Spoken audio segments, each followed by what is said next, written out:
Radio check, radio check, radio check. This is the Explorer's pod over. 4, 3, 2, 1. Yeah, just to get started, could you kind of give some background about yourselves for our audience? Oh my God, I thought this was going to be 1 hour. Yeah, I told Janet we're going to have to probably cut this one short. I don't know how we're going to do it. But. So, all right, I'll try to keep it short and sweet. So, I start with myself. This is going to be great. I was born in the Czech Republic, and this was during the communists, so we were refugees. So my mother, single mother, myself and my kid brother, escaped the communists to Sweden. All right. And so I was raised in Sweden, where I met Tom. And I wasn't very sporty, to be honest, but I was very adventurous. I love to travel, and I traveled a lot alone since I was very young. But I wasn't much for working out or anything like that. You know, working out for me was getting to a store and get cigarettes.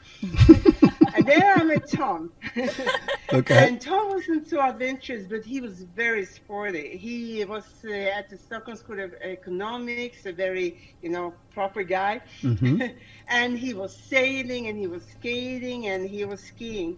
And so we met in Stockholm at a friend's house, and we hated each other. Honestly, we fought like 3 hours.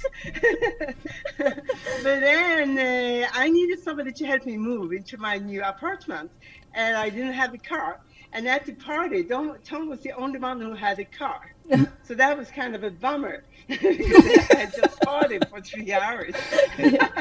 Oh my God. But he was a good guy, so he said, hey, okay, I'll help you still. And so he helped me move into my place, and somehow he just never moved out. He just started to move furniture in, and we just joined forces, basically. So Tom started to get me into the physical side of things, and I started to get him into the adventurous side of things. Okay. So what happened was that he was at the Stockholm School of Economics, and I told him, hey, that sounds boring, mate. She asked these horrible questions, like, what do you want to do with your life in 5 years from now? And I'm like, I have no clue. I want to sail or ski. Yeah. Right. I have no schedule. Where's the career in this guy? And so I told him, well, for me, I'm going to go and travel around the world. Okay. And he was like, okay, can I come? Yeah. Right. And then, so he actually quit school just at the end of his education. His mother still hates me for that. Oh, I bet. It's usually the other opposite. way around. It's usually the guy, And then we just started to save up money, and we actually went on a road trip around the world. We were gone for a year and a half. We came back home, and it kind of were more clear on what we wanted with our lives. Started to do business, started to build companies. And then we just started climbing. Before we knew it, Henry Todd called us and said, why don't you guys come and climb Everest with me? And well, then we started our big adventures. Right. And then as we did our adventures, we climbed Everest, we sailed across the Atlantic Ocean, we did the North Pole and the South Pole. And you know how it is, you guys. The more you do, the more you can do. Yeah. So every expedition, we just got bolder, and we just got more self-confidence. And then once we had done all of that, we were like, okay, so what's next? Mm-hmm. And that's when we were kind of, well, how about space? Oh, wow, yeah. When there's nothing left. Just go on bigger Earth, and what about bigger space? and bigger. Yeah. Yeah. Wow. And then, so we moved to New York City. As you know, we started to do technology for expeditions that was based on technology that we first made for ourselves. And then we started to talk about space, and we started to research it, because that's what we always do. So for almost 10 years, actually, we spent almost 7 years in Silicon Valley. And then we spent many years going around conferences, talking to space engineers from NASA, talking to astronauts. Right. And all of them, we asked the same question: do we have the technology at all today to go to Mars? And they all answered us, to our big surprise, yes. And we have had the technology for 50 years. And this was every single person we asked. Right. Wow. So we Okay. were like, That's- the guys, so why haven't we gone yet? 50 years already. Mhm. And they all said the same thing. They said politics. Really? And so we figured, well, we So, don't have politics. Right. Yeah. Get out of the If we politics, have go the private. technology, Right. let's start building it. And then, of course, in the meantime, during those 10 years, the world changed, right? With Silicon Valley. We had completely new technologies that we didn't have before, the computers, the software, digital tools and stuff like that. So it all kind of converged for us. And so that's what put us where we are today, actually building a rocket. Wow. Wow. That's a an amazing lot. story. There's a lot in that So story. I'm here. Yes, that's my background. This is, we're going to get a lot out of this show. It's comedy as well. Yeah, I said one word. I said, yes, they all believe it was possible. It was Mars. She really put it very comprehensively, yeah. Well, then, Tom, I'll ask you a question. I want to step back a little bit, a little bit about your guys' 3 Poles expedition. I'm really curious about your crossing to the North Pole. I haven't had time. We've been so busy. I didn't really get a look at your logistics. How was that route done? And give us the devil in the detail. Okay, so we had done, that was by far the most difficult expedition. So we had done 4 expeditions to Everest. We had sailed across the Atlantic, like Tina said, and we had done 2 expeditions skiing to the South Pole. One we failed just a week from the pole, and then the next year we came back and we did it. And now we were actually just a month later, after skiing to the South Pole, we were on the way to the North Pole. Wow. And people were so, there had never been a woman skiing unsupported to the North Pole before we set out. And this was our first time we were at the North Pole, at the Arctic Ocean at all. So people around us that had much more experience from up there than us. Norwegians. Norwegians, yeah. Right. They were like, You're no, crazy. Don't do this. This is No, not, no. this Bad is not idea. gonna happen. So we actually had to do a little white lie. We had to say, no, we're not really going to ski all the way to the North Pole. We just want to go out on the ice for a couple of weeks to, We're just going to see how it test is, ourselves a to little works and bit learn here. for the future. Right. And they were like, okay, crazy Swedish people. Because we But, needed them for advice, so we Yeah. had to lie to them, because otherwise they wouldn't talk to us. They wouldn't Yeah. drop you. Yeah. Right. and then they that's- dropped us With they good dropped reason. us on the, sorry, yeah. Sorry, go They ahead. dropped us on the in Canada, most northern point of Canada, Okay. just close to the ice, on land, but close to the ice and the water. Mm-hmm. And my God, it was our sledges. It was just me and Tina, and our sledges were a total of 611 pounds, Oh. more than For both 300, sleds. about 3 300 kilos Right. together. So we had Right. two of them each, 2 polkas each. Mm-hmm. And we tried to move them. We couldn't even move them. Right. So we had to go 2 times. We had Yeah. to make carries. And the first night was absolutely horrible. We went into the tent. I hardly been so afraid in my life. Right. We got the rifle, and Swedish peoples and rifles don't really go together. We do knives up there, not rifles. Mm-hmm. And we got this rifle. Sweden from- hasn't been in a war for a long time. Yeah. Yeah, and they were like, the Canadians we got it from, they were like, yeah, just aim at the bear and shoot. And we were like, okay. And then and it was dark when we started out, Wow. because it was in March. Yeah, Oh. 18 Yeah. March 18 or something like that. Mm-hmm. And well, we survived the first night, and it was crazy cold. And then we it was started out. dark. It was cold. Everybody And told us water we everywhere. wouldn't do it. Oh. We didn't know what we were doing. It was just horrible, terrible, horrible. I was wasted already from the South Pole. Tom had a frostbite still Oh. from the South Pole. Mm. And Wow. now this. And I mean, I thought to myself, I give this a week. I'm That's going to do this for a week So- and I'm out of here. So the skiing to the North Pole is skiing on the 3,000-meter deep ocean. So we have an ocean with ice on top of it, and that ice breaks up. So some places we have open water, like leads with open water, or we have very thin new ice, or we have ice that have existed for 10 or 20 years. So really old ice. That and has that piled old ice, up, yeah, has into piled like up. mountains, yeah. So skiing to the North Pole is not like skiing to the South Pole. It's more like climbing with your sled and skis on your foot and trying to get over that stuff. Yeah. And the first day, at the end of the first day and 8 hours of skiing, we had made 800 meters. And if we continued like that, if we did the math, You're not going to do it. It's we not would happening. reach the North Pole after 2.5 years. Right. Yeah. Right. Wow. We had 2 months to do this. Yeah. Yeah. So We had supplies for 2.5 months, yeah. So we- that was just. we had Yeah. we had Ryan Waters on the show about a week and a half Yeah. ago, and he gave us a little of the details as well. But the fear, like he tells us, like it's one of the scariest things he's ever done. Yeah. And what strikes me when I read just a little brief on you guys, the time you put in, 118 days, is that correct? For both of the poles, we did them after each Okay, other. so what was your... But for 67 days for the North Pole. Okay. All right. And then did you have any complications? Did you have any polar bear experiences? Did you fall through the ice? Did you, at the last days, yeah, were you we sure coming did. close to the end of your season? Sorry. So No worries. the reason why this was a little bit bold was because usually when you ski to the South Pole, it takes about 3 months and it wears your body down a Right. lot.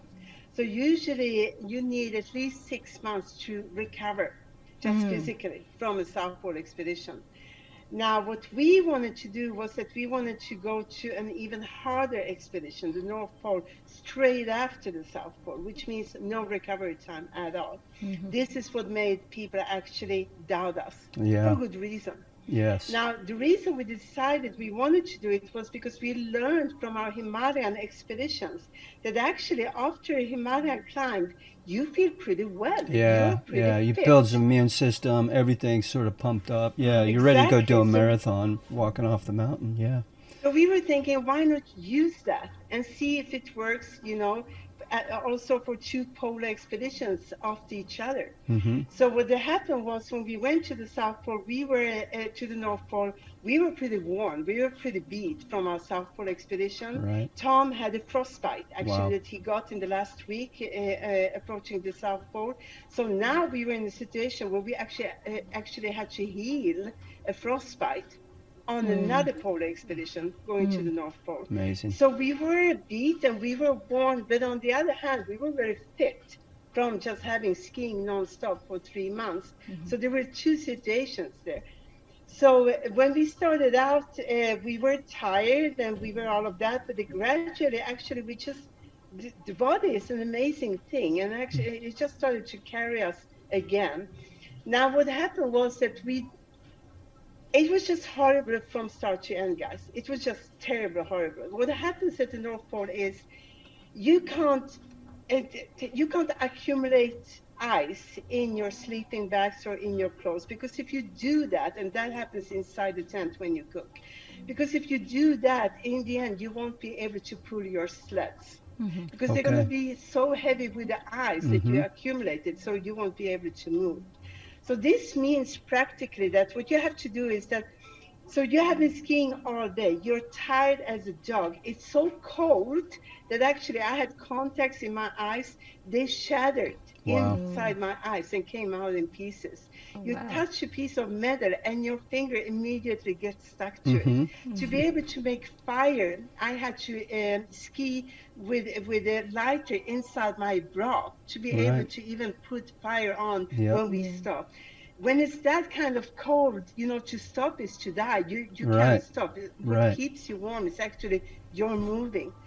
So when you stop to make a camp, you have to be extremely fast, which means that we had exactly time. So we just stopped and we knew exactly what each one of us had to do. So we hurried inside the tent, put up the tent. Tom threw himself on top of the stove, I took up my lighter from my bra, and we lit a fire, first a small fire to be able to heat up our actual stove, for it to be able to burn it all. We made fire, and then what you have to do is that you have to strip. So you have to completely take off all your clothes outside of the tent, and then get inside this frigid graveyard that is your tent, so cold. And now you're sitting there and freezing and waiting for your body temperature actually to heat up the tent. And you cannot bring in your clothes because it's going to collect ice from the vapors. Right. So, you can't do that. They've got to stay So dry. once you have done that, you have about 10-15 minutes to do your technology, to do your food and all of that. Once that is done, you have to kill your fire because you only have so much fuel to have with you if you're going to last for the 2.5 months. Now you have to sit there in the tent and wait for the temperature to drop below zero, and you're still naked, right? Once that is done, now you can take in your sleeping bags. Your sleeping bags are outside. They're frozen like a coffin. You bring them in, and now you squeeze yourself inside those sleeping bags, and they're like that. Yeah, and now you're laying inside there and waiting for your body heat to warm them up. Wow. Well, And then that's your rest, and then you sleep, and then in the morning the whole shit starts all over again. I cannot recommend it. so what do you think? Are you getting excited? Well, I'm ready. Let's go. Wow. Yeah, exciting. Yeah. Wow. Yeah, no, we never heard. It is. We haven't heard that kind of detail how it is. yet. Once Now, you have done it, you're so proud of yourself. What doesn't kill you makes you stronger, right? And it's just worth it in the end. Yeah. But this was by far our best expedition, and we were extremely well prepared.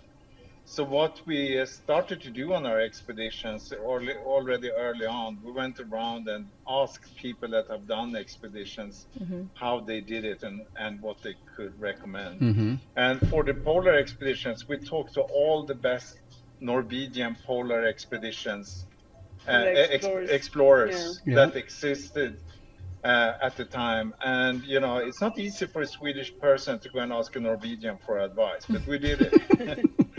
And there's this friendly competition between the countries. Yeah. So we made notes and we talked to these guys, and we bought them beer and other stuffs. That usually loosens them up a little. And in the end of each time we talked to someone, we ended up our conversation with them and said, if you have one single advice to give us, what would that be?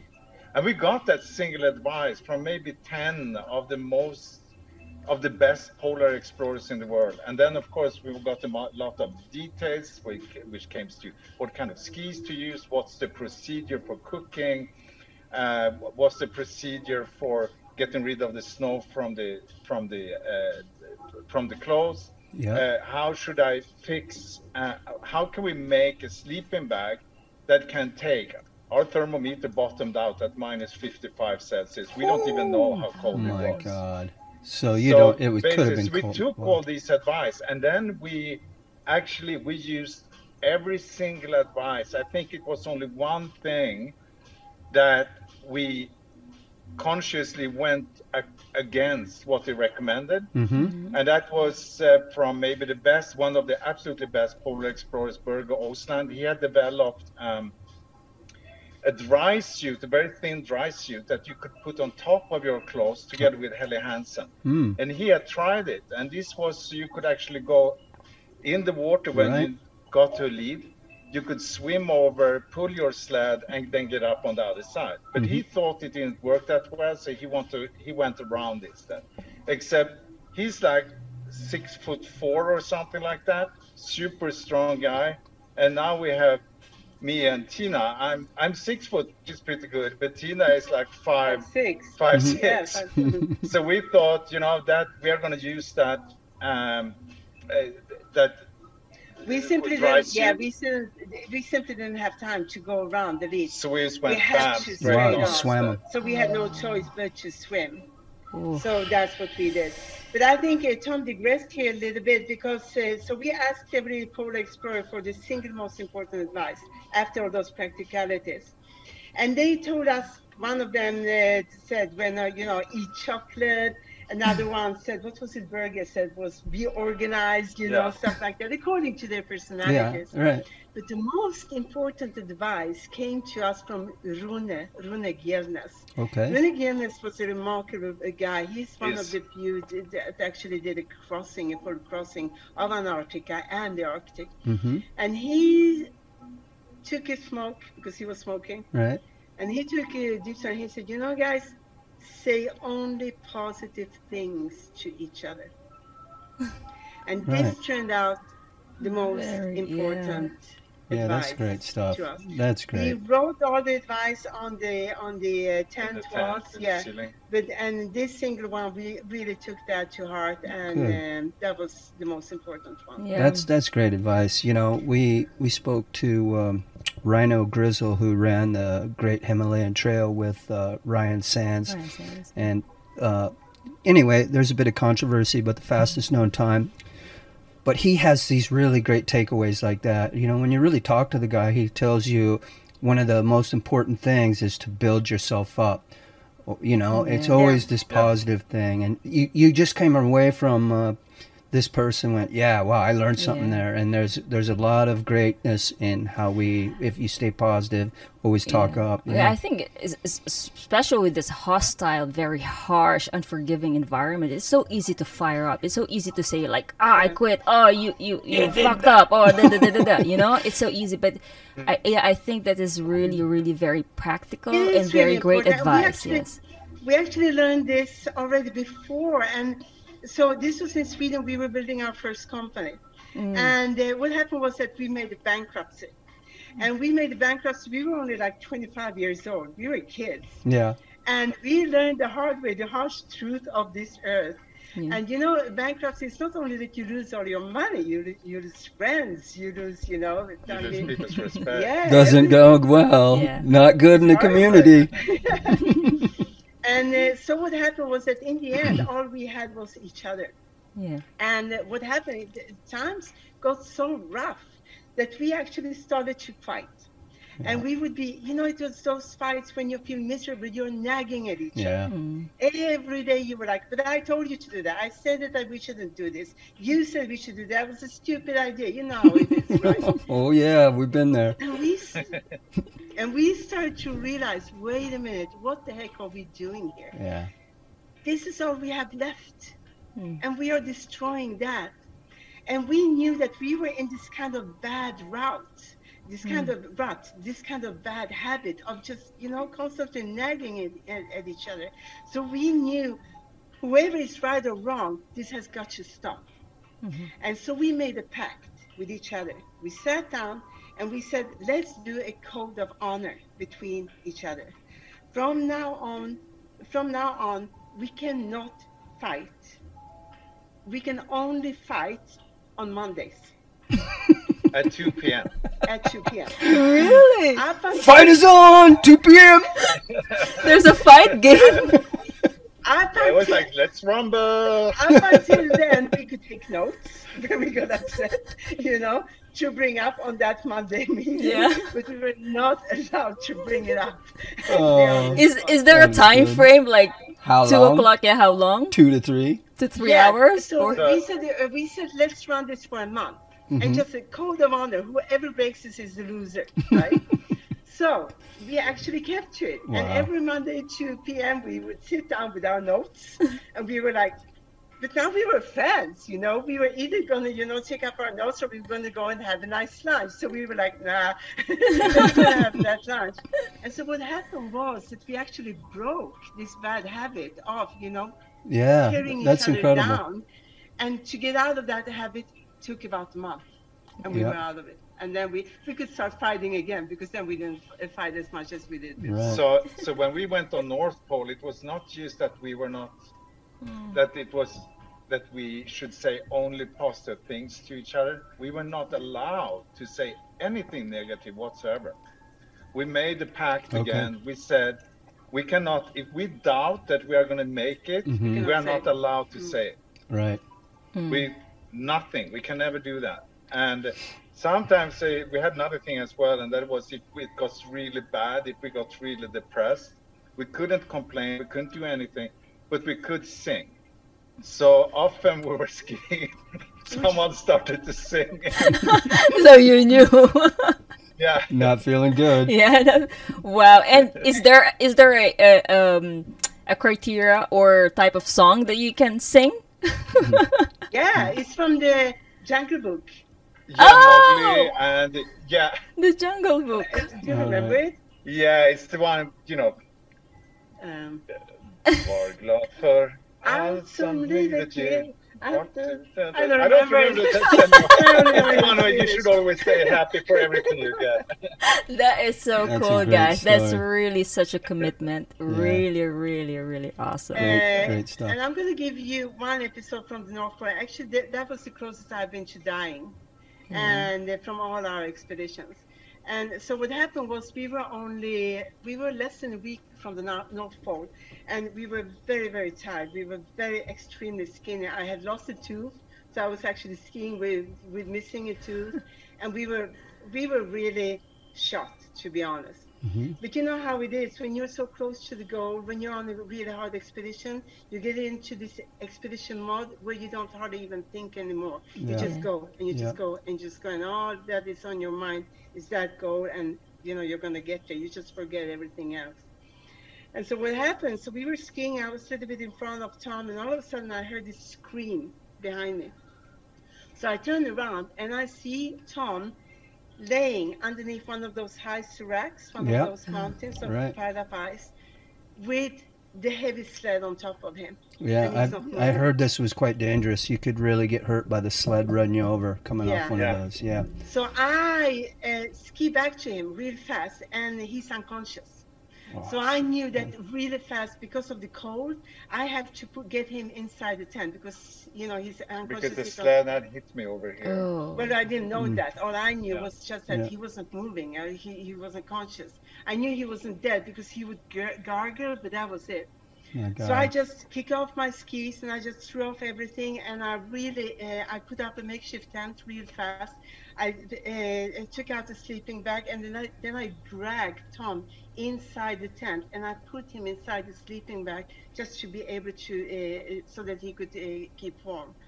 And he wasn't responsive to me at all. So now I was alone here, out on the Arctic ice. I knew that we were too long from the coast for somebody to be able to pick us up in short enough time. So I was kind of distressed by all of this. Yeah. So I put him in the tent, and I start to run around the tent to put together all our gear, just so that because right now we are dependent on every piece of equipment that we have, because this is how low we were on weight. So every piece of gear was important to us. And as I run around the tent, putting everything together, I forget that I'm not wearing my skis, right? And one of the important things with the skis is that it's leveling out your weight. Yeah. So before I know it, I step on this crack of ice that I didn't know what was there, and the ice just opened like that, and now I'm in the water. It's just getting worse. A nightmare. And I'm in the water. Tom is floating there on that pan of ice. He's immobilized in the tent. And I try to get up, and of course I'm not wearing a dry suit. I just have my regular clothes on. And so I'm in this blackish, cold water, and the pole was so horrible at this time. Fog was rolling over the ice, just enveloping us. It was just horrible. And I'm trying to get up. The problem is that I try to get up, and the caves away. Edge of the ice breaks off. And I try again, and I try again. In my third attempt, I'm just losing my power. I can't get up anymore. Yeah. And it was the weirdest thing, because in that 1 second, I got so calm. And I was just laying there, and I looked around me on this landscape. And I remember I thought to myself, so this is my end. This is it. And I thought to myself, kind of fitting, isn't it? Yeah. Oh, I'm getting chills. So I wasn't scared, nothing. I was just, wow. So this is it. I got curious more, kind of proud. This is a cool way to go. It was the weirdest thing. But then I remembered Tom. Crazy sweet. Yeah. And I thought to myself, at some point, he's going to come too. And he's going to crawl out of that tent. And he's going to find me frozen in this ice. And something in me said, I just cannot do that to him. I love the guy. I can't do that to him. And so with that, I kind of, my mind raced. And I looked around and I spotted that as my ski pole was laying about 1 meter away from an edge, a little bit far away. So I swam there, and now I remembered a scuba diving lesson. If you want to be buoyant, you need to make yourself light, and you do that by taking a deep breath, because that's going to lift you, right? Because your lungs are going to fill up. So I took this deep breath, and I just threw myself up, and I grabbed that pole, and I grabbed the pole, and I just stabbed it into this ice, and I just pulled myself up. That is an incredible, heroic story. And I was just laying there on the ice edge, and I was like, oh my God, oh my God, oh my God. It's not over yet. And then I was, of course, shaking because I was afraid I still didn't have my skis on. So I was like, I tiptoed back to the tent because I didn't want to get in again. And now I came back to the tent, and now he had woke up. Okay. And so he said from inside there, Tom, Tina, what's going on? And I said, don't worry about it. And I come in to the tent. And she's like, and I'm just all wet, of course, because I've been swimming outside. He thinks he's hallucinating, maybe. Yeah, he's like, why are you wet? And I said, I fell in. Don't worry about it. And of course, I stripped the wet clothes outside. So I get into a sleeping bag. And but now he's still paralyzed, so he can talk, but he still can't move. Wow. And I'm like, so what do I do now? So what I did was that I picked up our satellite phone, and then I called 911 in Sweden, because I couldn't think of anything else to do. So there was this nurse. She answered on the line in Stockholm, because I called them in Stockholm. And I said, guys, you're not going to believe this, but listen, you have to listen to me. We are skiing to the North Pole. Oh my God. And I need help. I don't know what to do. Oh my God. And lucky enough that we had, of course, some media in Sweden, so they knew about us, so they actually got a doctor. And then a doctor came on the line, and he said, so what's going on? I explained the situation to him, and he had me perform a test, because what we needed to know was Tom's spine broken? That was the biggest worry, of course. And so what he did, he said to me, knock on his vertebrae. Because if you knock on the vertebrae that is broken, it's going to hurt like hell. Yeah. And so I did that, and it didn't hurt. So he said, that's really good news. This means that nothing is broken. So I explained to him that what had happened was that he had dragged the sled had hit him, and then he just went limp like that. And so it turned out what Tom had, and I guess you know that from martial arts. So you get this brachial stump, what they use in karate to immobilize somebody.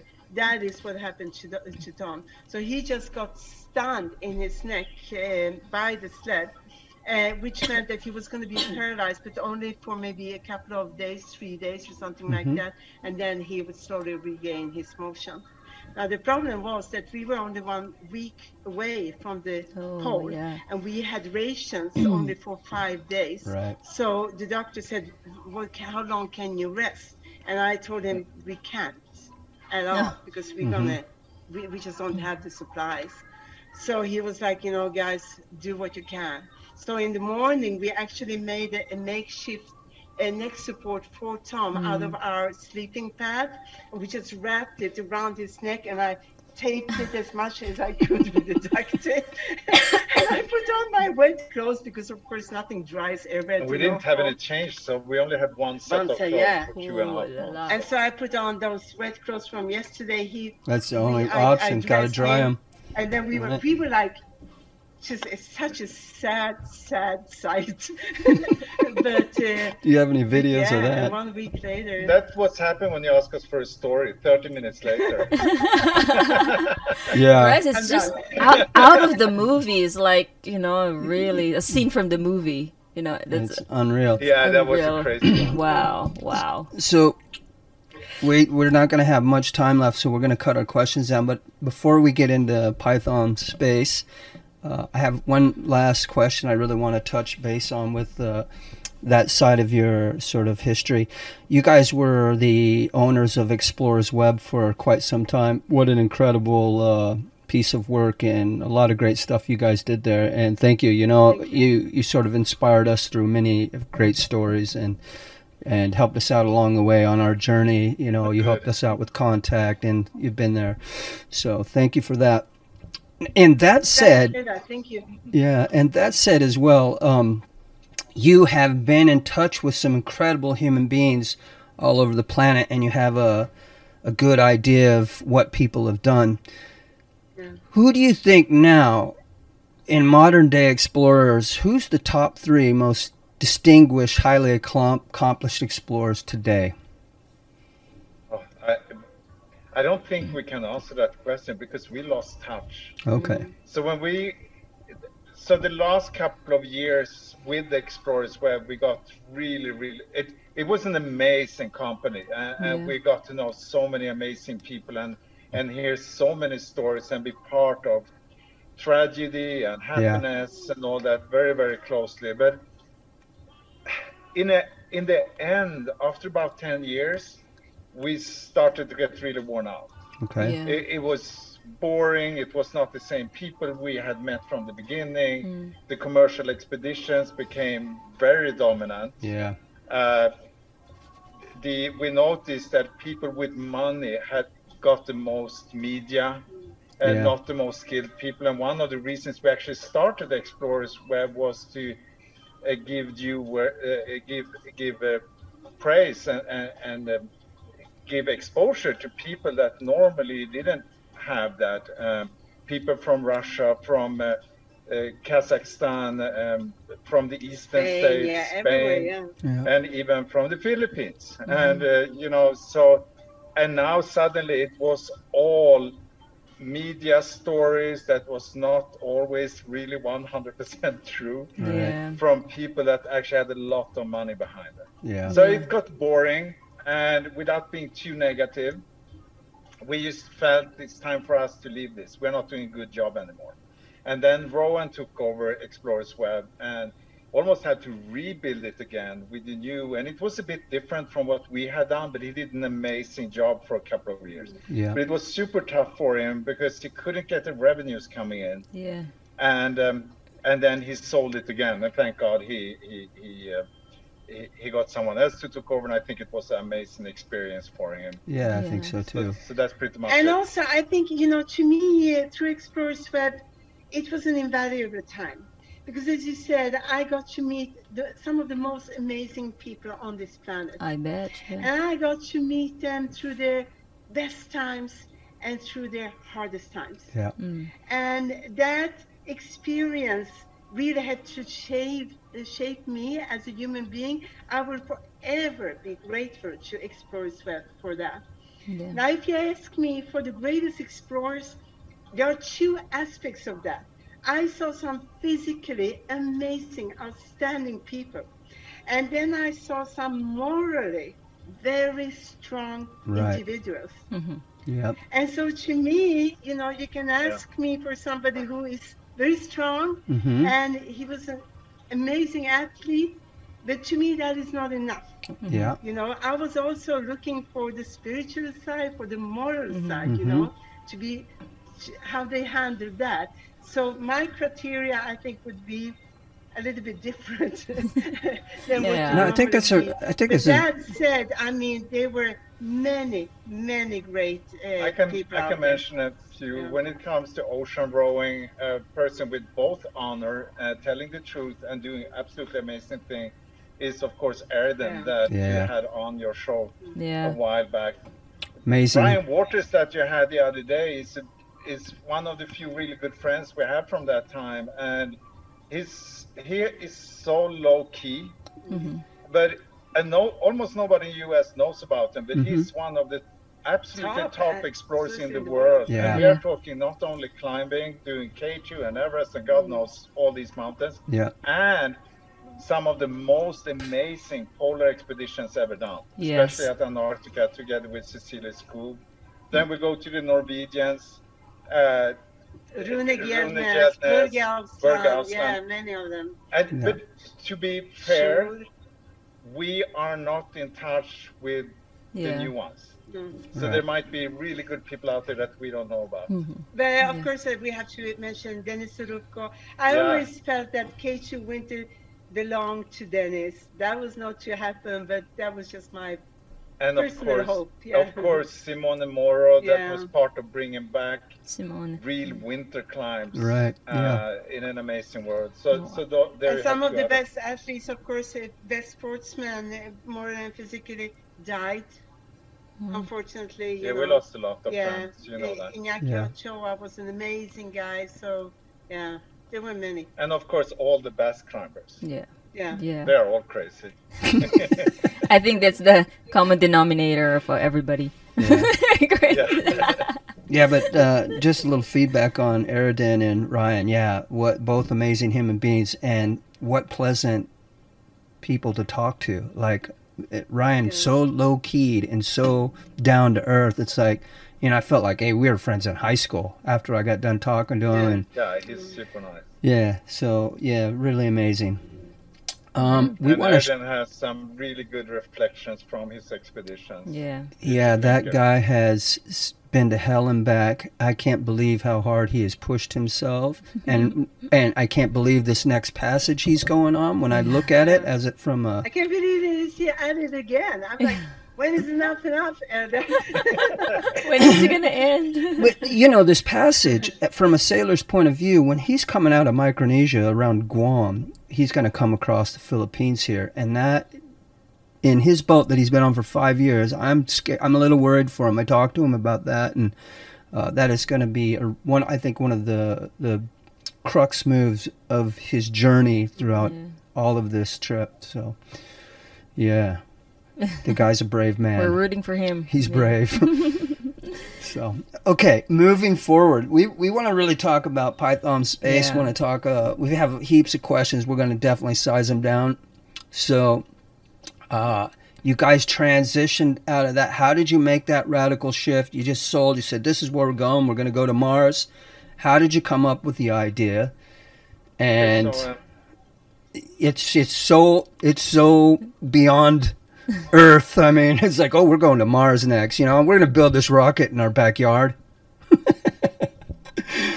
It's incredible. Tell us a little bit about it. No, it is. Well, it actually started on the summit of Everest.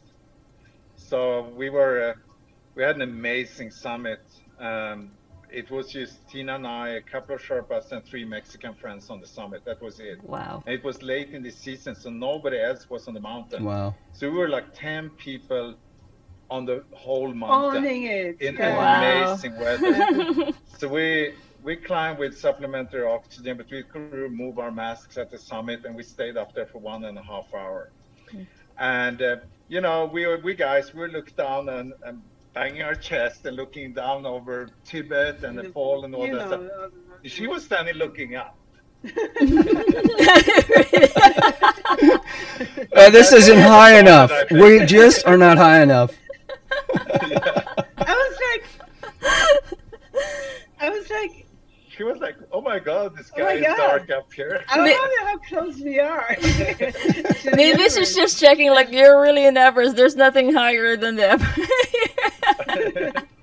That's cool. And then it just started. We had, you know, if you're an American and you grow up, if you were a small kid during Apollo and the moon landers, lunar landers, and then the whole ISS, the space station, all that, you probably at one time thought, oh, maybe I should be an astronaut. But if you grew up in Czech Republic or in Sweden, you never thought that. Yeah. You know, you never thought it would be possible for you to go to space.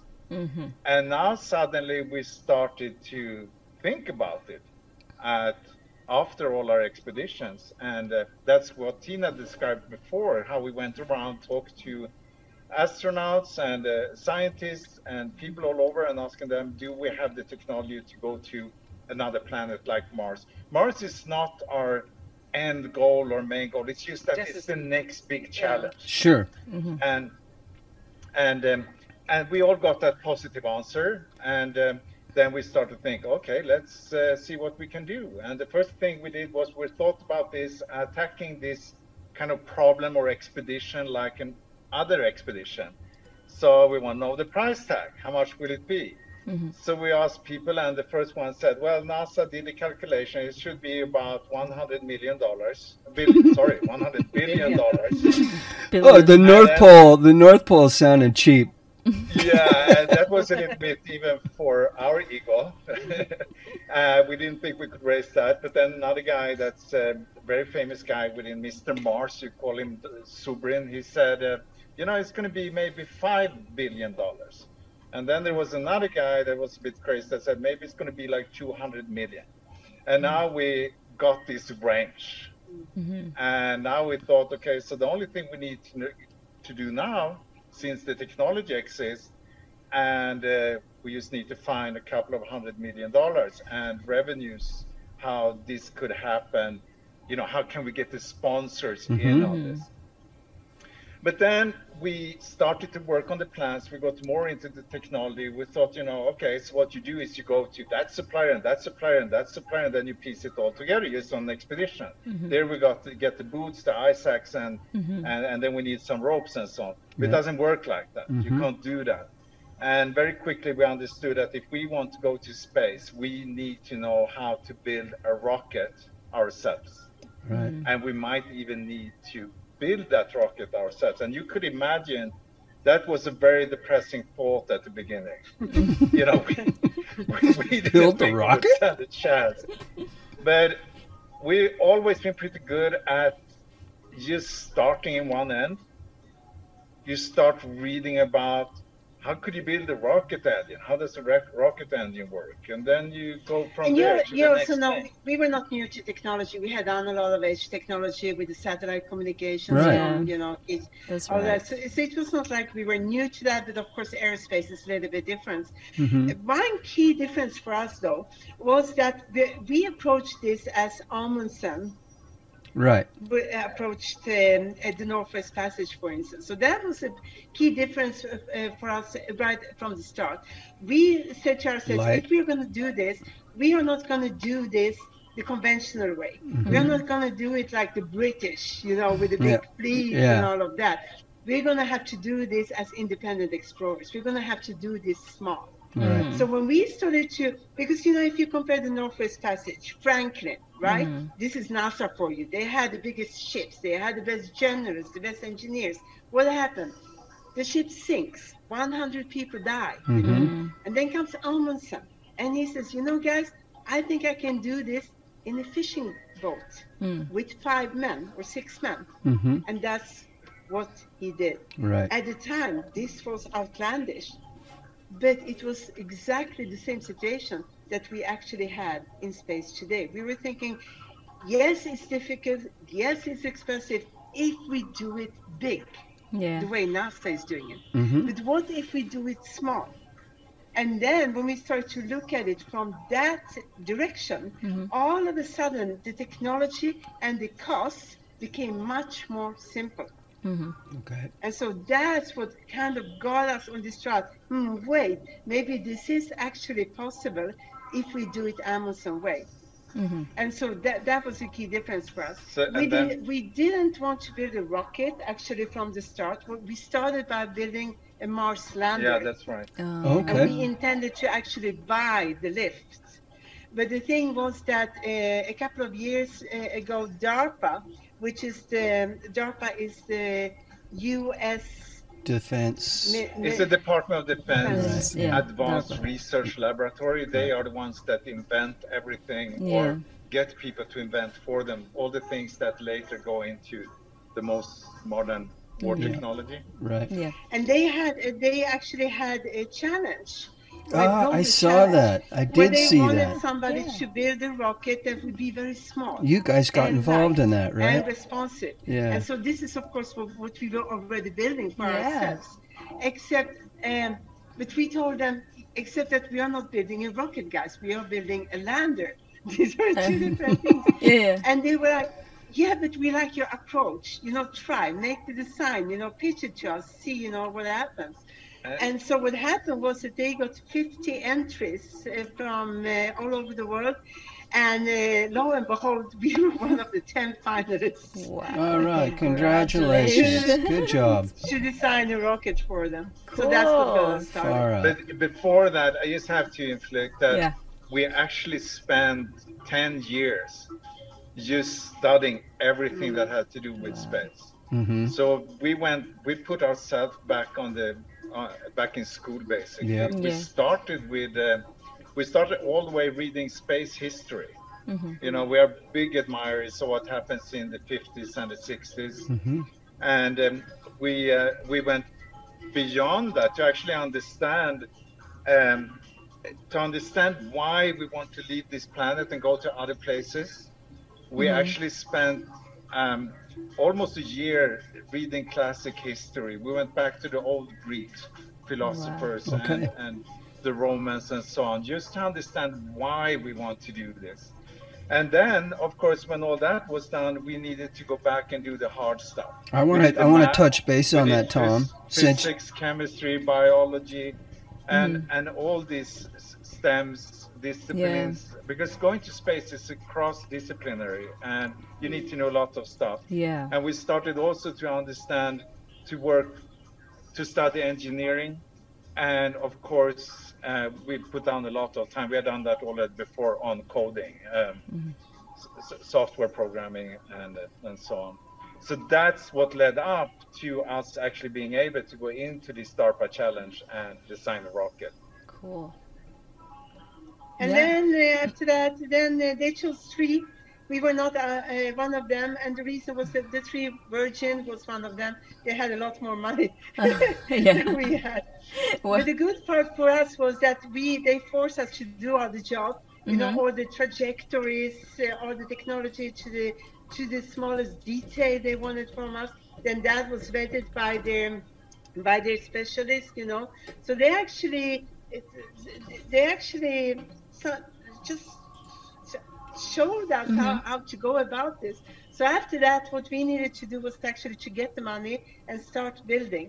Mm. So we did that a year and a half ago. We actually went, to make a long story short, we pitched people, we made speeches. So they worked really, really hard for 3 months.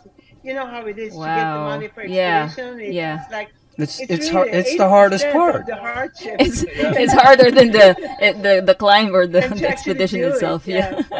So, tell us about a little bit about your team, the Skunks. How did you come up with your team, and what criteria or credentials are you basing them on? Oh, Oh, our credentials are the same like Elon Musk and Jeff Bezos. We are dropouts.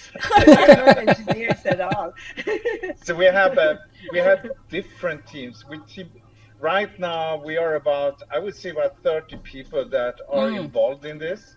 Okay. But working the development and engineering here in Bishop, California, we are 6 people at the moment. Okay. And that's where we have built our first rocket engine. We have tested our first rocket engine, lots of fire happening. Yeah. And that was a big success. After that, we increased pressure a couple of weeks ago, and we blow up our first rocket engine. Yeah. And now we have fixed a lot of things, and we are having 3 new rocket engines coming in this week, actually. So our rocket engines, this is the size of a rocket, and this is actually, this is not the metal one we are using. This is a plastic one that's used like a mock-up. Mm-hmm. And we 3D print these ones in the office. The real ones we 3D print in metal Wow. in Germany. We have done all the design, we've done all the numbers, the equations and so on for it. And then we do the CAD, send off the CAD, they print it, and 2 weeks later we get it actually over here. No. And then we put it together with what's called the plumbing. And the plumbing is how you supply the liquid nitrogen and the liquid alcohol that we are using as propellants to actually make it spurt fire. And we try to buy the oxidizer, the nitric acid that we are using. We couldn't get it because it was way too expensive. They wanted $1,700 per liter. So we were forced. And we used about 10 liters on each hot test. On each test. So that would be like 17,000 for each test, just in nitric. God. Yeah. So we had to start actually building a distillation equipment, our own fume hoods, So we and are fans, and brewing it ourselves. Oh. We are making our own raw That's Right. great. I'm gonna show. I don't know if you can see our shop here. Yeah. You see? Yeah, yeah. Yeah. Oh, cool. So what you see all the way down there, that's actually the lab. Okay. And that's where we brew the propellants. Nice. And behind that black wall, there's a cold room. That's where we store it. Oh, Okay. right. Yeah, that's a little. Yeah. Yeah. Cold And room. then Right. if I turn again, so here's where we do all the electronics and Yeah. all the other machinery that we have, the CNC machines Okay. and stuff like that, where we do mock-ups out of and ironworks and stuff like that when we need. Behind me here, there are just simple 3D printers where we do prototyping. And then if I do this all around, That's going to be. here you see the prototypes of the stages. Can you see them? Yeah. Ah, yeah. Right there. Yep. Right. Yeah. So you see with the yellow mark on Yeah. Mhm. the Yes. prototype of the first stage. That's where all the electronics goes, and then outside. I can open up. Yeah. Let's see. Okay. Oh, you got a nice place in Oh, there. we still got line. Ooh. Let's see here. There we go.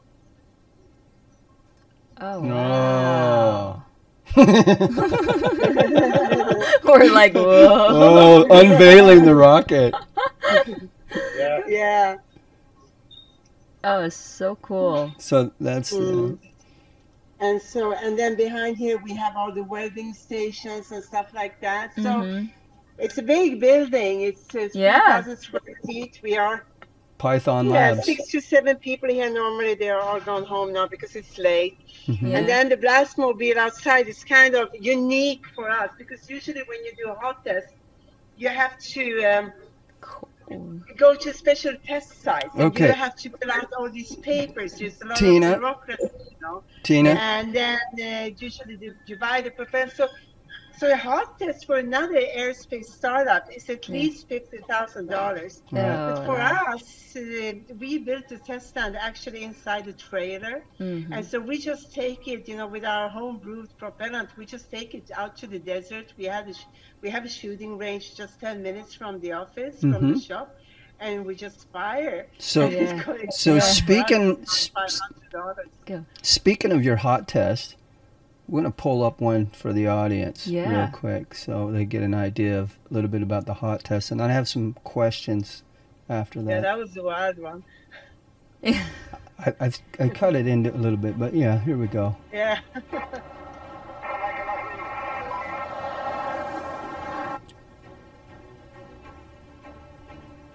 Eight, 7, 6, 5, 3, 4, 2, 1.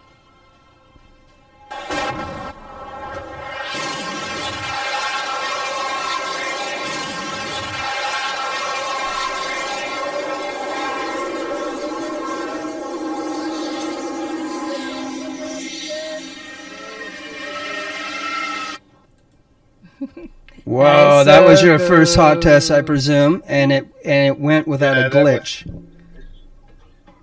Yeah, we were drunk that evening. It's just like high school kids, like doing all the rockets. Is our- Yeah, it was really cool. Are we frozen on your side? Yes. Okay, okay, hang what's on. going on? Yeah.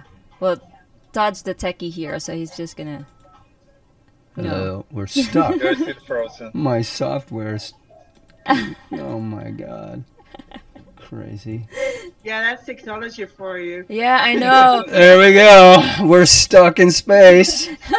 We're sort of like reinvented ourselves, you know, it's like doing this podcast. Okay, But this is guys, totally you know what the different cool world. part is? We have a backup. We're shooting. The camera's actually shooting, and that image that you see right there will not be in the show. So we'll actually get the live. Yeah. So don't worry about it. That's what you see, but that won't be the end outcome. We'll fix that in post.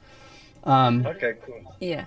Okay, so now we're gonna go over an hour, Tom. I just want to apologize.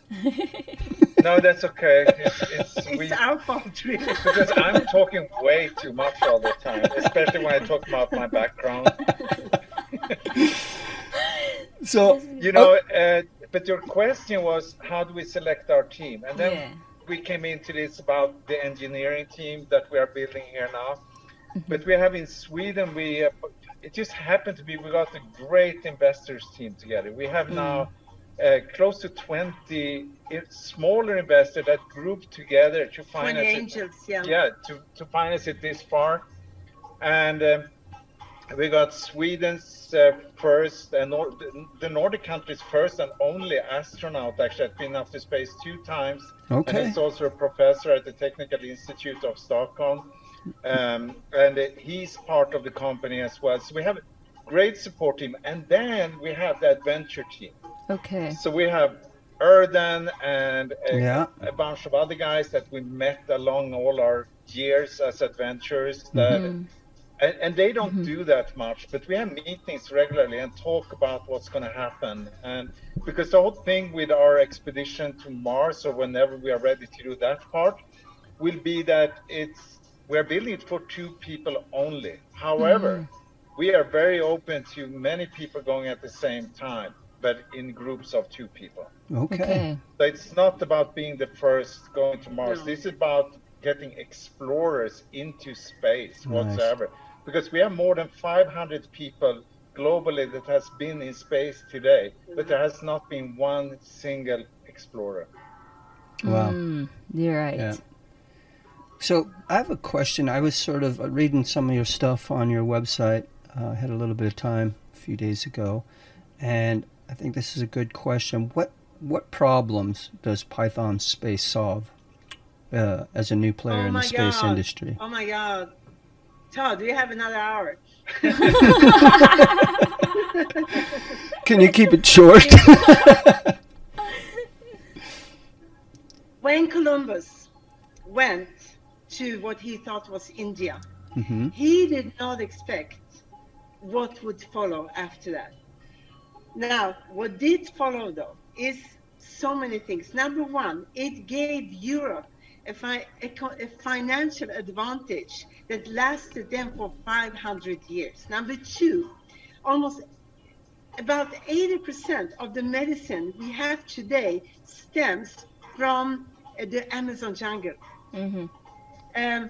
I could just go on and on of the things that were brought back from the New World because of Columbus wanting to go to India to find some hot Amazon chicks, because that's actually what he thought he would find there.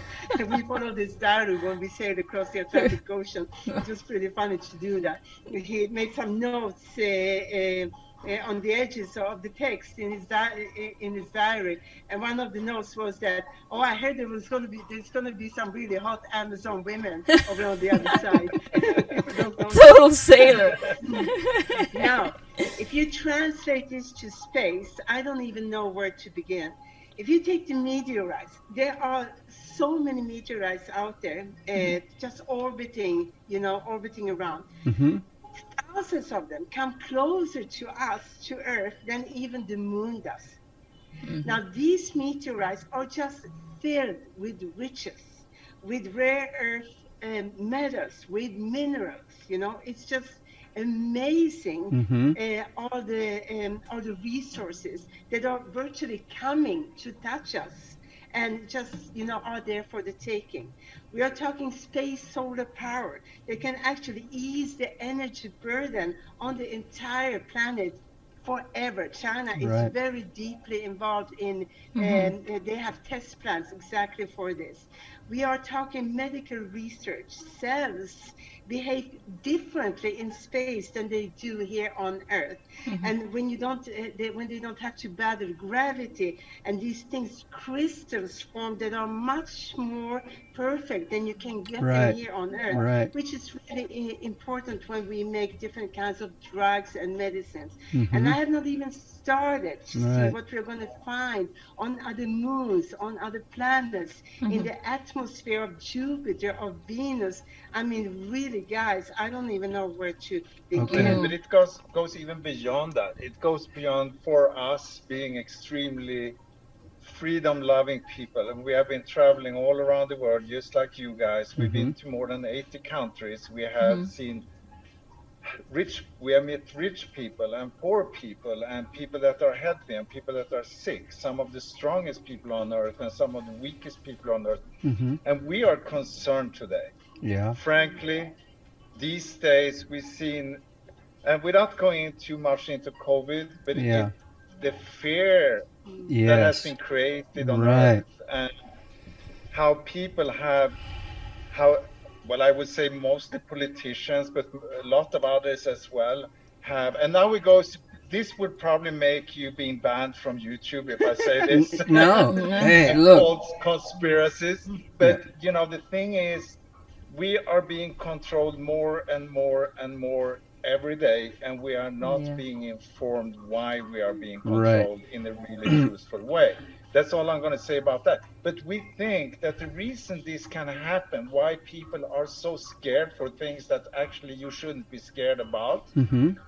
is because we don't have any new places to go to. We are stuck. We are stuck on Earth. And we think that if we can open a new continent, which is space, that's going to be, it's simply going to blow our mind. It's going to be bigger than anything else that happened for mankind. Right. And it's going to make us into an expansive species, opposite to right now, where we are actually, you know, just getting more and more herded together, and more afraid of everything on what we feel is a more and more shrinking planet. But we think we need more explorers for that, because there are going to be a lot of people that's going to tell us along the way that this is not possible. Yes. Especially not for private, small expeditions. Right. Yeah. Thank you very much. think so. Thank you. I really want to say, Maybe not. Yeah.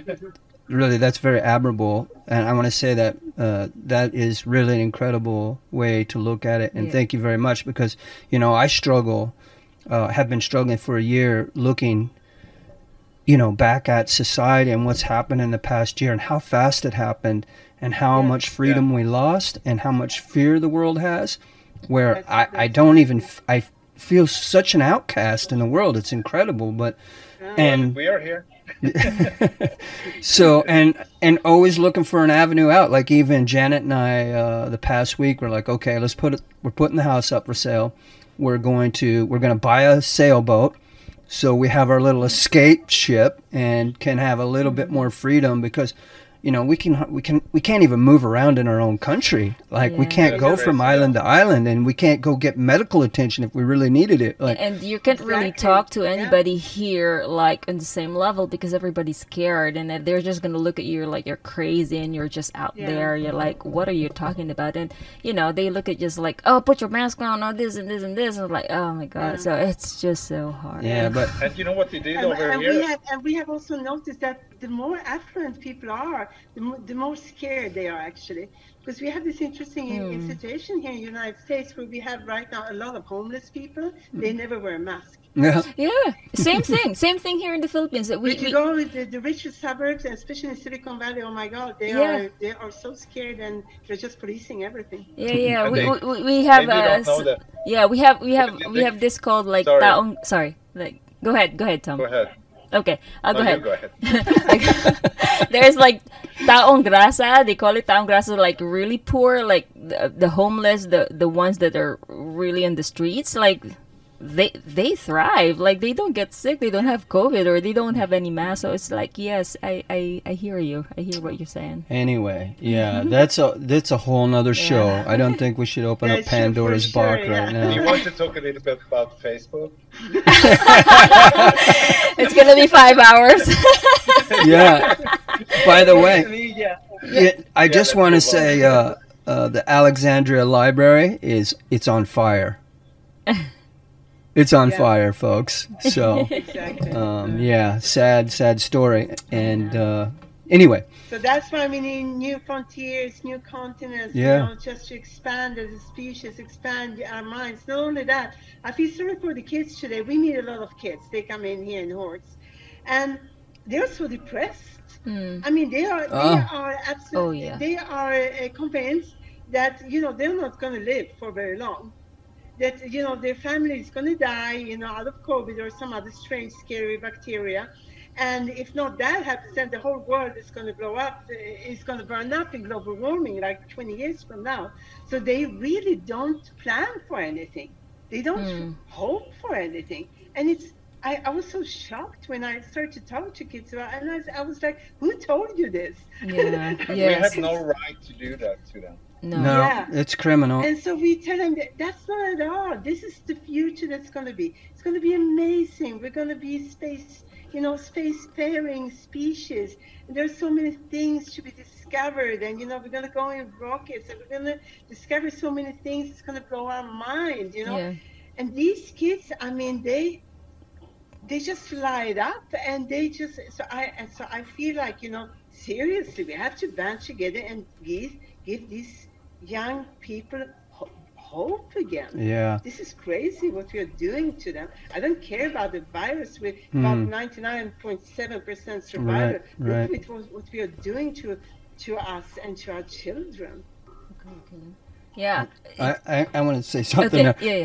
Yeah. So we just started a new program here where we're bringing Explorers Pod into the classroom. And we actually have a discussion here on the 22nd, I think it is, with British Schools Manila. And we were talking to, the staff there and organizing this. And their kids haven't been out of their house for a year. And I'm wow. So what we're doing is we're bringing some people like you in for either pre-recorded or sometimes live. And we bring them into the classroom and we talk about, journeys, exploration, and we try and show them some media and really trying to get that the feeling of exploration. This is very important in our lives and to be outdoors. And so it's a new project that we gotten board on, and a lot of people got really interested. So we're building on that. Maybe you guys might want to jump in. That's an important message. Yeah. Some power to you. I think there were like the 2 points in there. So like it's really giving the children avenue to learn the science, the engineering, the math in a whole different approach. It's just not like traditional chalk and board process. You're bringing in real life stories, and that's how they connect with this. Like me personally, I didn't really know what the pressure volume relationship was until I climbed Everest, and I was like, oh, this is it. This is what my science teacher was talking about. But so is sharing this exploration and experience. And the second one is really to, as you said, to open up a door and tell them that there's so much out there to explore. It's not and they're stuck in their phone, so might as well feed them really educational stuff. It's sad that we have to do this virtually. Just like TikTok. Yeah, I know, but basically that's really what we want to share. So it's our only option right now. Yeah. And showing them that don't be afraid to be afraid. Yeah. Fear is nothing to be Right. afraid Yeah. of. Right. And that's what we're going to be putting in there in all of these discussions about, explorers have courage. They go beyond their fear. And so hopefully we can do some justice there. Yeah. So well, if you need to bring us on a virtual that thing will be great. with kids or something, we are always here and can always spare 5 minutes. Wow. Thank you. That would be great. So for 2 hours. Well,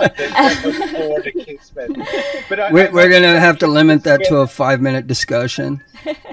I think that could be actually productive too. Yeah. But when we like Tina said, we had the classes coming in here, and it's everything kids from 7 up to 12 years old, and they come in and they're a little bit suspicious and bored when they come, and then they leave 1 hour later, and They're screaming. they are screaming. Awesome. Wow. And you could have a kid grabbing the rocket engine. He doesn't want to let go.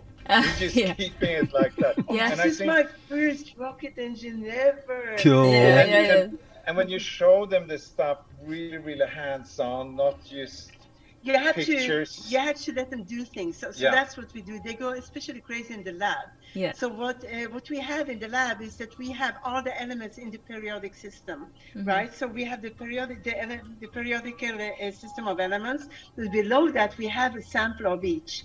So I get them to look at it, to touch it, to trace it out on the element. Where can you find it? What does it look like in real life?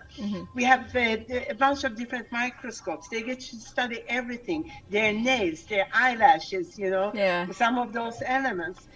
We have those skeletons where they can pull people apart. They can, take out the brain, take out the heart, and see, because we do biohacking here as well, of course, because, radiation and stuff like that.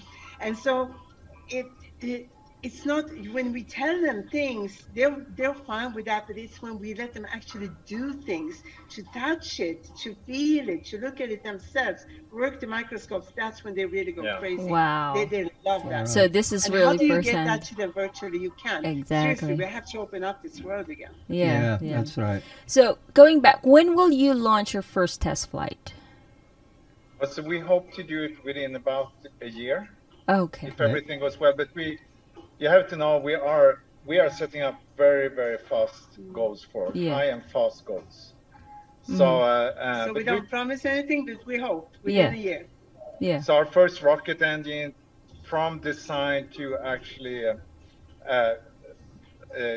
take what is called hot testing it. It took us, what was it, 10 months? 9 months. 9 months. Which is actually a world record. Yeah, good job. Wow.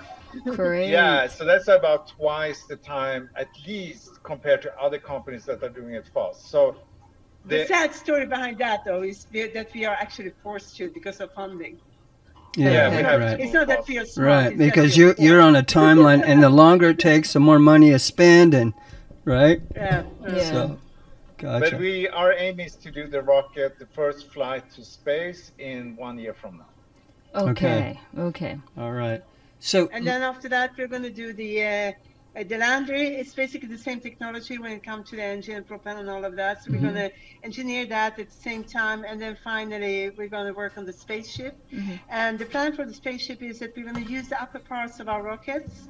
So we're going to take up payloads. We're going to take up satellites for people, and that's going to help finance the rest of the expedition. And as we do that, we're going to take the top parts, the fairings of the rocket, and we're going to use those to assemble the actual spaceship robotically in LEO, in low Earth orbit. Oh, right. And then from there, take off to Mars. So Todd and Jane, if you want to go to space? Yeah. I'm in. What do I mean? Look, we can get out of the country, but we can't get back in. So maybe we'll build a rocket here in our no. And then we're on the team. We're coming over. Right. Yeah. So has there been talk about the spaceport over in the Philippines? Because Philippines has a really good position to have an international spaceport. I haven't heard, but that's that interesting. We know of. Yeah, now that we know of, they're more into when you say that, here. It's a lot of politics here as well. So why do you say it's in a good position for that? So the closeness to the equator, where you get most of the, it's called prograde launch, which means that you launch the same way the Earth is rotating. Okay. And since Earth is thickest at the equator, it gives you more. It gives you momentum. Yeah. It throws you. Okay. Wow. Gotcha. So it's really hard to find really good spaceports on the equator, and then you also need a lot of water in front of that.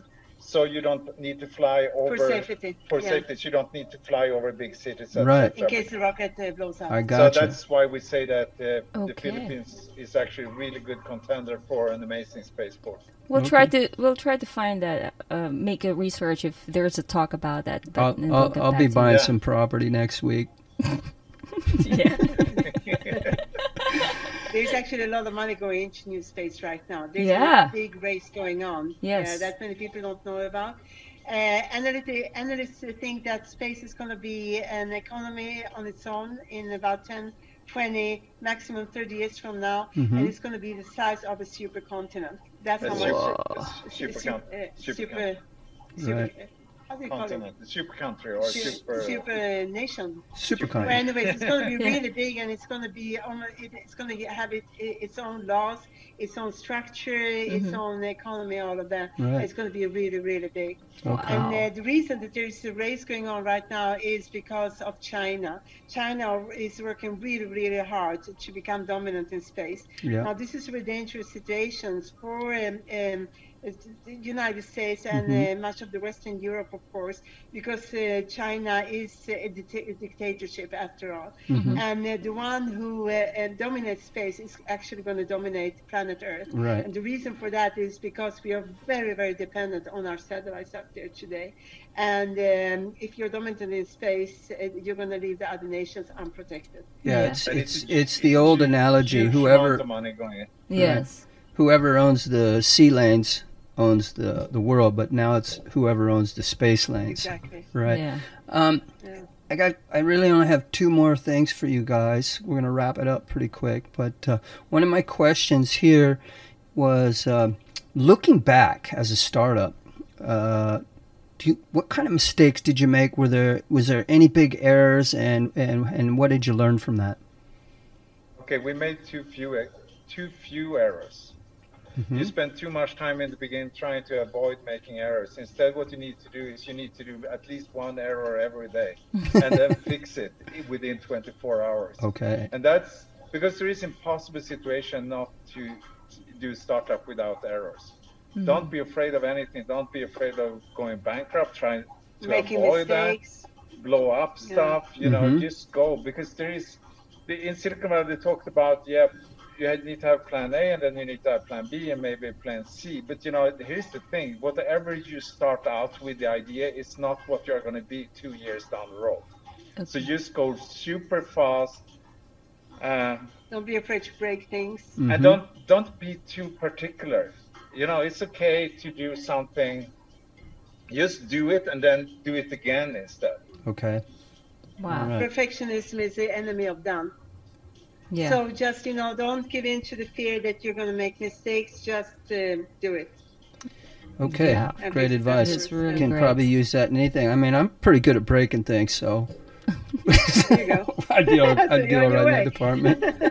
And then if you're a startup, don't ask for advice. That's what the 103-year-old said. Yeah, Okay. there was this 103-year-old. He was a really successful entrepreneur in his life. So they asked me for advice, and so they asked him for advice, and he said, "You want to know my advice? Stop asking for advice. Just start doing things, and stick to it, come hell or high water."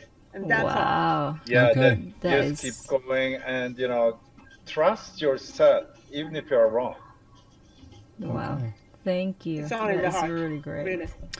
Okay, and then last, how do people help out Python Space? Is there any avenues where people can help out? Yeah, give us money. Yeah, Yeah. I'm buying property this week. I'm going to get that launch That's the pad. problem. All our friends are poor explorers. Yeah, we hear you. No, Now we're going for funding all the time, and we're on that route. But it's just engage in space. Yeah.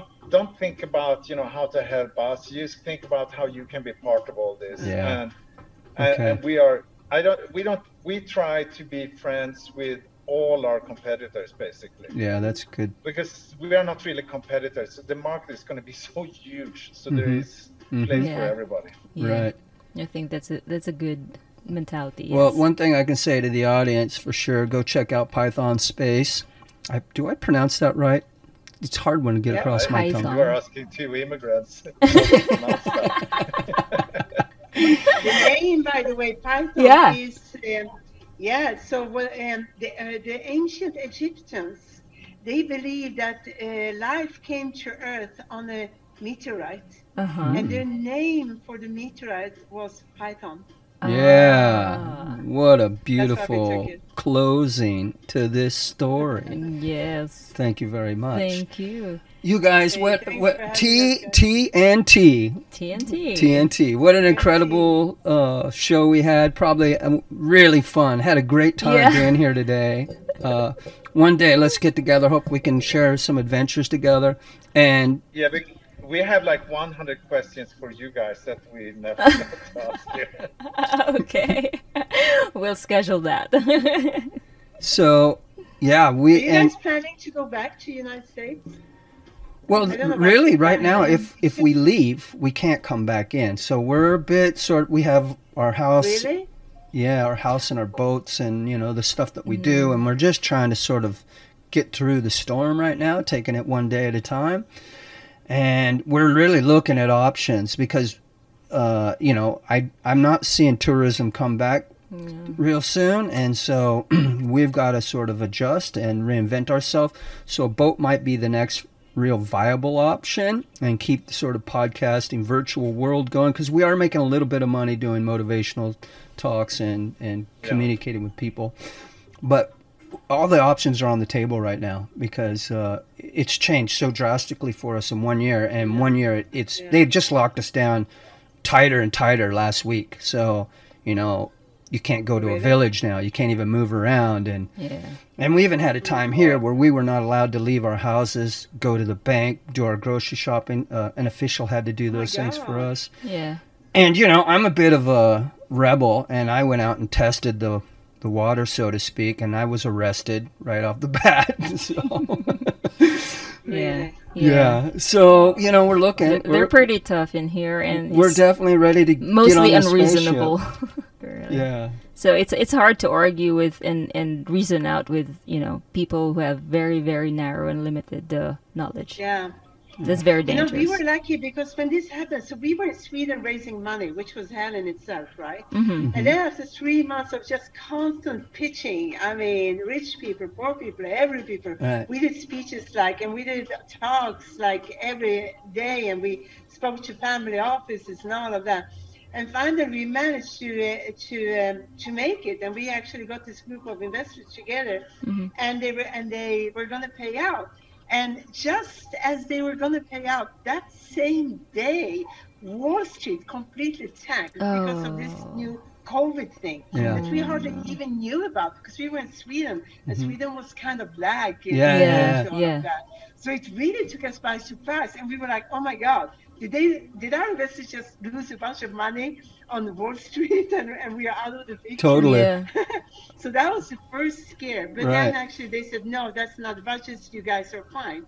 So they actually paid up. And so now we had all the money that we needed to start our project here. Oh, but you guys. Now they locked down all the borders. Yeah. So now we couldn't get back to the United States. It was just crazy. Yeah. So we were like, what do we do now? And finally we found a flight that would take us back. And we could go because we are dual citizens. So we are both Swedish and American citizens. And also we are in aerospace, which is considered, what is it called? Essential business, Gotcha. And so we got on the plane, but the plane was completely empty, and they wouldn't even serve us food. They would put out all the food they had out near the cockpit, and then we just kind of served ourselves. It was great because we could sleep in the first class. We'll take seconds. Because there was no one on the plane. It was us and 5 other people. But we were really shocked. And then we landed at LAX, Los Angeles, and the whole place was just completely empty. And we were met by this delegation of people, and they were taking our temperatures, asking us all these questions. And then we stepped out in Los Angeles, and all of Los Angeles was just dead. There was nobody on the streets. Yeah. People were sometimes standing on their balconies. It was crazy. The day the world changed. Get back to the mountains because we were in this village in the mountains because there were no buses, there were no trains, there were no planes, nothing. And in the end, we had to actually rent a U-Haul moving truck to be able to make it over the passes back to our place here. Right. Wow. It was just shocking. Yeah. But now we're good. You know, everything around here is open up. We have been skiing all winter. Yeah. That's great. So we shouldn't complain. It's much better up here. That's great. Yeah. We were talking. You were telling me you had a bit of a neck pain going there for a while. Sort of set you back on the skiing. Yeah, I still have that. It's, okay. Getting old. I just had an accident hiking. Yeah. Okay. It's that one accident. It's the accident when the sled hit you in the Arctic, maybe. It might actually be related. I don't know. But you know, that's what's happened when you don't stay on the path when you go hiking. Yeah. And you're never there. Yeah, what a beautiful area. I came through there. I sailed down the coast years ago. It was my second time. I was sailing down the coast on a little Choi Lee, and I was sailing engineless. And this little Choi Lee had really, the beam wasn't very far across, really shallow draft. So even off the water, you know, it was like a foot off the water at the bulwark, you know. So I could row it. I could actually row this boat. So I sailed it engineless down the coast. I rolled into, I think I was in Half Moon Bay, and I met a buddy from San Francisco, and we cruised up to climb the east face of Whitney. And that's the first time I made it over there, and it was such a beautiful area. And what an epic climb! We climbed that route, and we had this idea because we read that people were doing it in a day, and we're like, so I'd been on the water. I come from the water, and we bust ass up the mountain. We think we're going to climb it in a day. I was somewhere around, I don't know, 9,000-10,000 feet. I can't remember. Right at the base where the face starts. And I got deathly ill. I mean, it just dropped me. So we had to back off. We had to back off for a day. Mountain, you know? Yeah. I didn't know. You know, it's going to get you no matter who you are. Yeah. So Whitney's just 45 minutes from us. It's such a, I saw the pictures. Yeah, even in that video, sometimes you get the backdrop of the mountains there. And I'm like, it's phenomenal. It's beautiful where you guys are at. Nice. Great place to be. Beautiful. Yeah, and because it's a small village too, they are pretty lax here. I mean, first when we came, they actually closed down all the mountains. You were not allowed to go out into nature. And we actually almost got into a fight with the forest ranger because, like you, we are rebels. We didn't care about the signs. We Totally. Anyway. Yeah. And then he actually called us. We were like, what do you do? What are you expecting? Viruses, it's just us here. How are we going to get sick? How are we going to give this to somebody, you know? Yeah. It's just crazy. But then they open up and they relax, and now we actually can pretty much live as normal here. Well, that's good. Great to hear. That's great. Even the restaurants are open. Oh. We can go to Los Angeles or San Francisco if we want to. So we are lucky in that term. I can't imagine the hardship for you guys. Yeah. Must be so tough. Pretty challenging, yeah. And we've been, you know, we're on the water. We're absolutely in the middle of a bay. We have a really great lifestyle, and our family's healthy. My son, you know, he's not in school anymore. The only school he does is here at the house and family, and he's learning. We're homeschooling him in a way. Yeah, we're homeschooling him, but he's doing videos and doing a lot of stuff. But he's happy and in good spirits. I'm really, really impressed. But we also have family members in the States who are struggling with their kids, and so we totally get it. Yeah. Pretty. So, guys, again, what a beautiful growth. This is going to be the top show, I think. It's really cool. I had a great time today. Yeah, it was so much fun. Thanks for all the great laughs, all the great knowledge, and the views and perspectives. Thank you so much.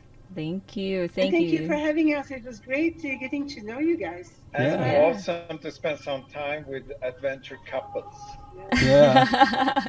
Yes, likewise. You know, it's really great to finally meet you, Tom and Tina, and it's so inspiring what you have done and what you're still doing. Really, thank you. Thank you for all. Take us to Mars, baby. Yeah, we'll be in touch, okay? You sure will. Yeah. Okay? Take care, you guys, and have a good week. Good luck with everything. Yeah. And talk again soon. Cheers. All right. Okay. Bye-bye. Bye.